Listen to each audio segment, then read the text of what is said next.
Good evening, everybody. A very warm welcome to all of you from SNS Green Projects. I would like to thank first Mr. Srinivas, who gave an excellent and wonderful presentation.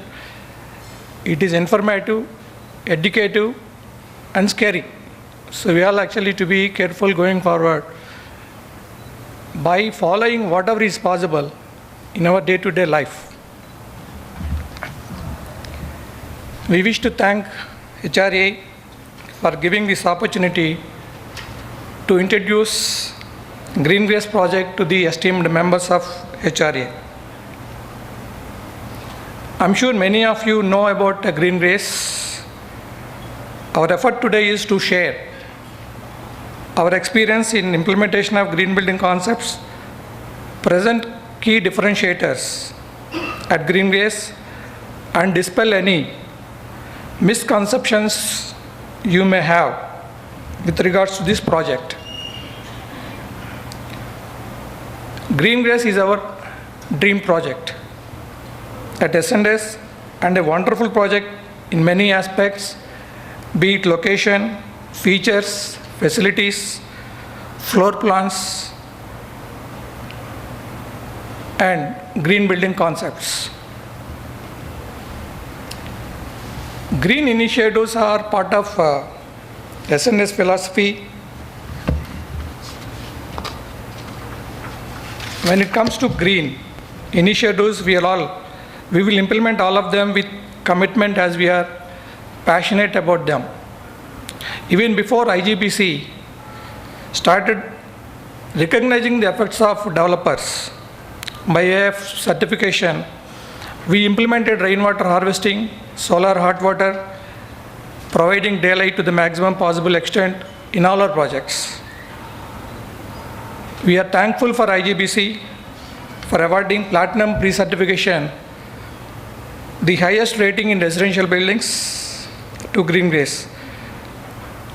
The team of IGBC, led by Mr. S. Raghupati, Executive Director, and Mr. S. Srinivas, Deputy Executive Director, who is with us, gave us excellent support, encouragement in all of efforts in all these years. I'll now show you some more details in my PPT to give you a better idea about Green Grace.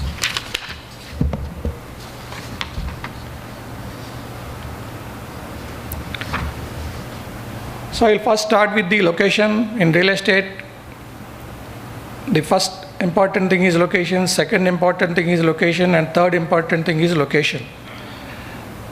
So as you see, this is the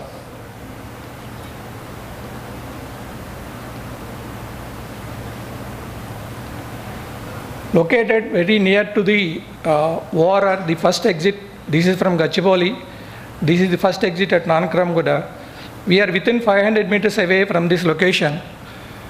So location, while we are choosing also, we will choose, it should not be too close to the main road, because the residential project should always be not too far away from the main road and not too close to the main road. So that's why the location we choose is very important, and this is a strategic location. I think most of you are aware about Oak Ridge School. It is between Oak Ridge School and ORR. And this is the floor plan. See, we gave 10 feet distance between each apartment, so that actually most of the apartments, for about 70% of the area, they will survive on natural daylight. You don't need to switch on lights during daytime. Another important aspect in our project is this sit out. It's about 130 square feet area. It is equivalent to a bedroom, but this is a functional sit out. A sit out should be functional, where actually you should enjoy in the evening sitting with your family there, not just like actually to stand there. So this is a functional sit out, and most of the people actually they like this concept, and they are buying actually some of the corner apartments where we are having 2 sit outs for each apartment. But even though size is bigger, most demand is actually for the corner apartments in our project.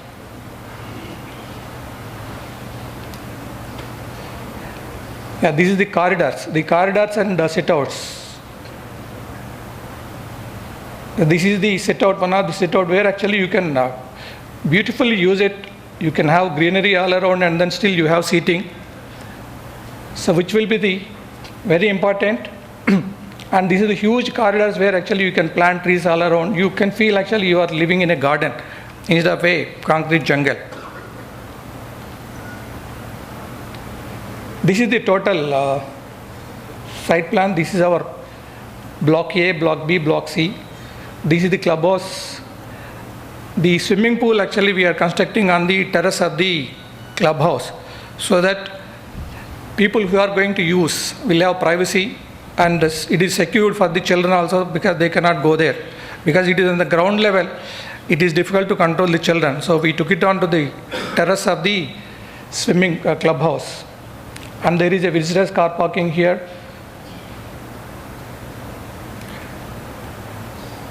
And the space between two towers, the lowest is here and the maximum here. It starts from 42 feet to 70 feet between two apartments.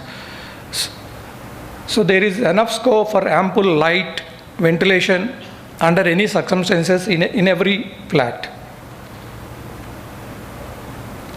These are the model flat images.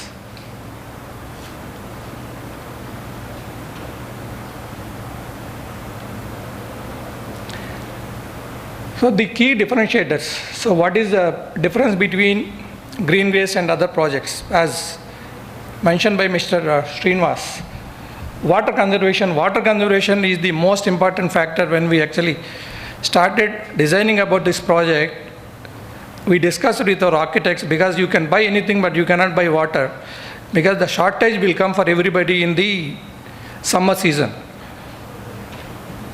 So they cannot supply, even if you want to pay, they cannot supply as per our requirements. So it is better actually to give a thought and actually implement all these measures so that you can easily pass over the crisis of 2-3 months. The another problem is, even if you want to buy water, you don't have control over the quality of the water they are supplying from outside. So that's why actually we are implementing all these measures. See, one important thing is water meter. For each apartment, in all the toilets, we are installing this water meter. So the usage of the resident for water is as per his consumption, like electricity. This will bring down the consumption surprisingly by 30%, because everybody will suddenly become conscious about their consumption comparing with the neighbor. So if your neighbor actually is paying only 500, if I am paying 1,000, suddenly I'll become conscious. It's not about money, but because it is not quantified earlier, we never knew actually how much we are consuming. Because it will be shared by all the residents staying, whether you are staying there or not also, this will become part of your maintenance charge. Now actually this will be reduced because of this concept. And another important aspect in this meter is, you can actually see the consumption of your water every day on net. So we will collect the data electronically. Actually you can see all this data on the net for every apartment. And this is rainwater harvesting. Srinivas rightly pointed out, we should actually do it for this, not for the sake of doing, we should do it with a commitment. We got this surveyed by another consultant from Chennai called Gopinath, who is an expert in rainwater harvesting concepts. So we got him actually did a feasibility report for water in our project. So he did a feasibility report and also suggested the locations of the rainwater harvesting pits. So otherwise normally we will dig 4 by 4 feet and then 6 feet depth, and then we will fill up with gravel as per the design, and we thought our job is over. But what he suggested was, if you see the pipe here, he suggested, because of the soil condition, even if you construct a water harvesting, because there is no percolation, because it is hard murram soil. So he suggested to drill a bore of 300 to 600 feet, depending on the location, like we'll drill for water, and then construct actually bore rainwater harvesting over it. So we did like that. In about 12 rainwater harvesting pits, somewhere we did up to 300, somewhere we did up to 600 feet drill, and then constructed the rainwater harvesting pit over it so that it will effectively function and use it for rainwater harvesting.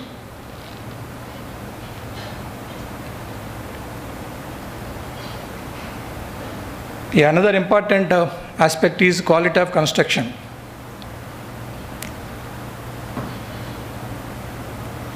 We strongly feel that whoever comes to us, they will come actually with a assumption or with a belief that we are going to deliver a quality product to all the customers, because construction is not a big science. Anybody can construct by hiring some engineer, some supervisor and all.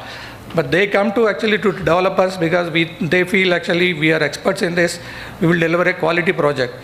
So that is why at S&S, whatever the material that goes into construction, we'll use the best material, we will follow the best construction practices. We will not compromise under any circumstances about quality, so that we can assure to all of you that if you are recommending a customer to our project, you can rest assured that you are recommending them a quality product. This is about energy conservation. This is use of LED lights. This is a solar hot water system. Initially, we thought actually we can give about 2,400 liters for each 1,500 apartments. But later, as we want to actually make it a reliable water harvesting system, we increased the capacity to 4,000 liters for each 1,500 apartments.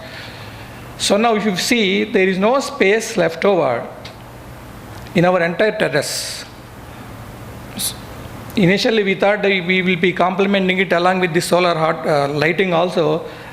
But after we increase the capacity, there is no space left for keeping the solar lighting. We give preference to the solar hot water because there is no maintenance in it. In the solar lighting, we need to have batteries, and the association should invest and maintain it for 3 years. So we give a preference which is actually maintenance free.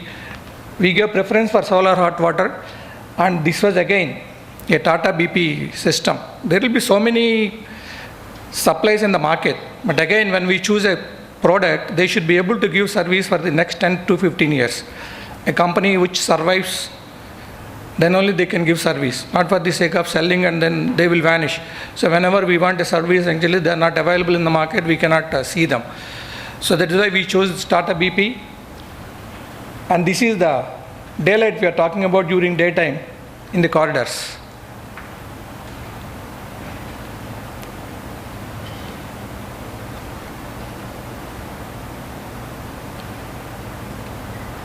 Yeah, we are also storing rainwater. We constructed about 2 lakh liters of rainwater storage capacity in the project. During rainy season, we want to collect all the water and use only this water for regular consumption also. Rainwater, effectively, if you collect it, it won't need any great maintenance. We have to actually filter it for the sand particles and all. Then by testing it, we can directly use actually for general consumption. So 2 lakh liters rainwater harvesting, rainwater tank, storage tank, during the season. Suppose if we can effectively use 10 times, 20 times, I'll be saving about 20 lakh liters of natural or municipal supply water in the project. And the plants, as per the IGBC norms, we have to use certain percentage of plants where they'll be calling as drought tolerant species, which will consume only 10% of the water compared to any other normal tree. So that also we are following. That is why suddenly when you enter here into the project, you may not see a big trees or lavish lush green carpet grass. A carpet grass again may give you a better feeling when you enter, but it will consume a lot of water. So going forward, this is a total project area of 6 acres. So we should also see the ability of the association to use so much of water for daily water requirements of gardening. And this is usage of treated water for flushing. So all the flush tanks will be connected only to the STP water. So we are not using fresh water for the flushing tanks of all the total project. In fact, as per the estimate, flush tanks will consume 30% of the water requirements in any apartment. Suppose if you can reduce that dependency on fresh water, so directly it means we'll be reducing 30% of the water consumption. And then the treated water can also be used for the gardening purpose.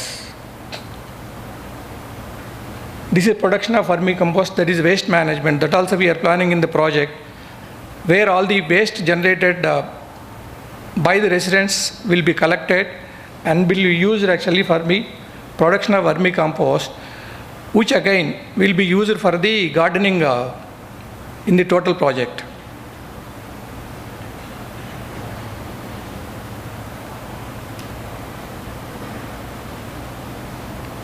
Yeah, this is a gas meter and water reading. All these data actually you can see it on online. This is the energy meter. This will store all the data, all the